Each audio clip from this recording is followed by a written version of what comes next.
everything was going fine until we got to the last 2 or 3 miles of the approach. John had noticed that he was getting a throttle stagger problem, and he started to ask me what was going wrong. It was evident we had a big engine failure problem. At that point I had to make my first big decision as the captain, which was who was going to be flying the aircraft. John, my first officer, was an experienced first officer, so in my mind I had to leave him flying the aircraft whilst I then looked after the managing of the flight deck. And as the captain, that was my responsibility. I could see the runway at Heathrow, but it seemed a long way off with no power. So we were now virtually on a glider, and we had to try and get as far as we could, because at that point we were going to impact buildings, and I calculated in my head that 100% of my passengers would die. I knew that the aircraft needed to have less drag. The full flap that we had was not giving as much lift as it was giving us drag, so I needed to trade off that drag for distance. And so I reduced the flap from flap 30 to flap 25 to gain that little bit of extra distance, and it worked. It gained an extra 51 metres, which just put us past the array of RLS aerials, which we cleared by about 40 metres. I then realised that I was actually in an uncontrollable aeroplane sliding along the ground, and it might be my time to die.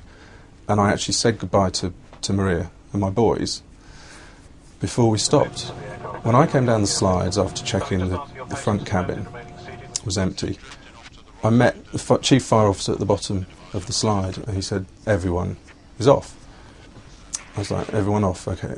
And how many are dead?" And he said, "No, everyone's alive." And to hear that was the biggest relief. I think it's right to pay tribute to the calmness and professionalism of the British Airways staff, the captain, Peter Burkill, for what he achieved in engineering a landing that protected lives. I'm delighted to say that our flight crew and our cabin crew have acted incredibly professionally, and I'm very proud of the job that they have done. I switched the television on and just saw what landing short of the runway actually meant.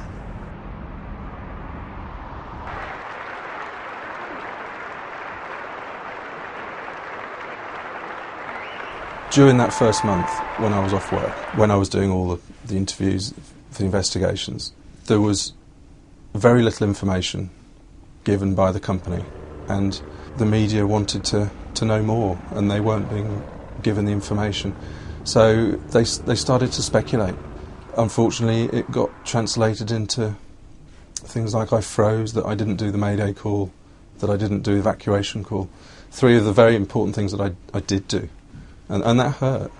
John's as good a pilot as I am. The fact that he landed the plane, I think, confused the general public, unfortunately. The teamwork was there and it worked perfectly. And then I got vilified for it. And I had to, every time I went to work, I was having to defend those actions, and it was unfounded and not fair to me. There was just so much tension. Pete was unaware of what he was doing and how he was coming across. And I just thought that I have to make a note of these, because this man who was in front of me was not my husband. I read it and I was shocked at how nasty I'd been to her and my family. I was very stressed out.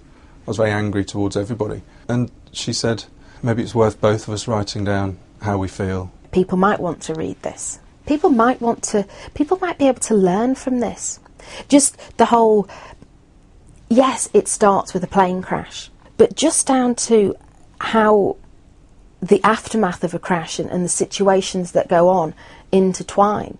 The accident of the Hudson River actually happened exactly 52 weeks to the day after the BA-38. And I saw it on the news, and it's another double-engine failure. And I just thought, wow, the parallels here are amazing.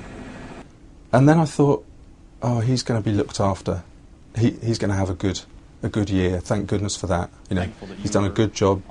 He was able to get the information over to the people who wanted to know. Just the right bits of information, just enough. to show that he wasn't in hiding, show that he hadn't done anything wrong. It was like watching a parallel universe. You know, he'd done a great job. Okay, we'd done a great job as well on the BA-38, but unfortunately, protocol and the company I was in, they didn't want to speak out about it. And that's sad in a way, that they couldn't promote what a good job their company did, like Sullenberger was able to do. It was a good outcome, good training, and nobody died. Eventually, as a family really, we decided that it was time that I shouldn't work for British Airways anymore, that I wasn't comfortable working with British Airways anymore, and my only choice was to leave.